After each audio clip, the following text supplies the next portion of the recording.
ეგრეთ წოდებული ფარული მოსმენების რეგულირების საკითხზე სამუშაო ჯგუფი მსჯელობს აუდიენციის ფარგლებში. გადაწყდება მისაღებია თუ არა მესამე სექტორის მიერ მომზადებული მოდელი, რომლის მიხედვითაც ეგრეთ წოდებული ფარული მოსმენების გასაღები სპეციალურად შექმნილ დამოუკიდებელ ორგანოს უნდა ეკუთვნოდეს. შეხვედრას პრეზიდენტის საპარლამენტო მდივანი, ზალოვანი უწყების წარმომადგენლები და თამარ ქალდანის ესწრებიან. ეგრეთ წოდებული ფარული მოსმენების საკითხზე შექმნილი სამუშაო ჯგუფი 32 წევრისგან დაკომპლექტდა. შეკრებილები თანხმდებიან, რომ კანონპროექტის მომზადების დროს გათვალისწინებული უნდა იყოს როგორც ადამიანის უფლებები, ისე ქვეყნის უსაფრთხოება.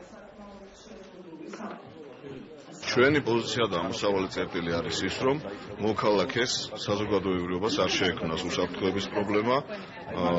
ჩვენ რო უზრუნველყოთ მაქსიმალურად ეფექტურად როგორც შიდა ქვეყნის უსაფრთხოება, ისე საგარეო საფრთხეები.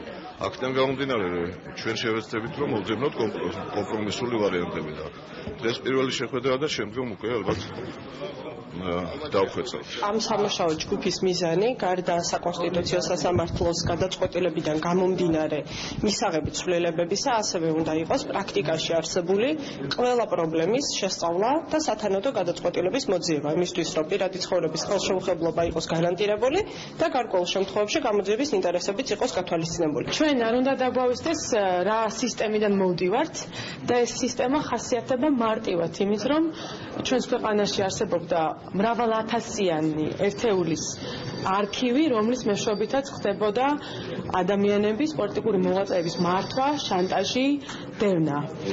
ძალიან ბევრ კითხვას ამ სისტემის არსებობასთან დაკავშირებით არ გაეცა პასუხი და აი ამ სამუშაო ჯგუფის მუშაობის პროცესში მნიშვნელოვანი იქნება გავითვალისწინოთ ეს ისტორია, გავითვალისწინოთ ადამიანის უფლებები, რა თქმა უნდა გავითვალისწინოთ ჩვენი ყველა მოქალაქის უსაფრთხოების ინტერესი. ჩვენ ვთავაზობთ დამოუკიდებელ სააგენტოს, რომელიც იქნება მაქსიმალურად დისტანცირებული აღმასრულებელი ხელისუფლებისგან და ძალოვანი სტრუქტურებისგან და რომელიც გაკონტროლდება ეფექტურად საქართველოს პარლამენტის პერსონალ მონაცემთა დაცვის ინსპექტორის და სასამართლოს მიერ. თუ რა მოდელზე შევთანხმდებით და როგორ წავა რეფორმები ამ სფეროში, ეს არის დამოკიდებული სწორედ სამუშაო პროცესზე, რომელსაც ეს ჯგუფი წარმართავს. ჩვენ ამ შემთხვევაში გახსნილები ვართ თანამშრომლობისთვის, არ გვაქვს რაიმე წინასწარ ცალკე შეთანხმებული პოზიცია, ვაპირებთ რომ კონსენსუსით და თანამშრომლობის გზით შევთანხმდეთ საბოლოო მოდელზე.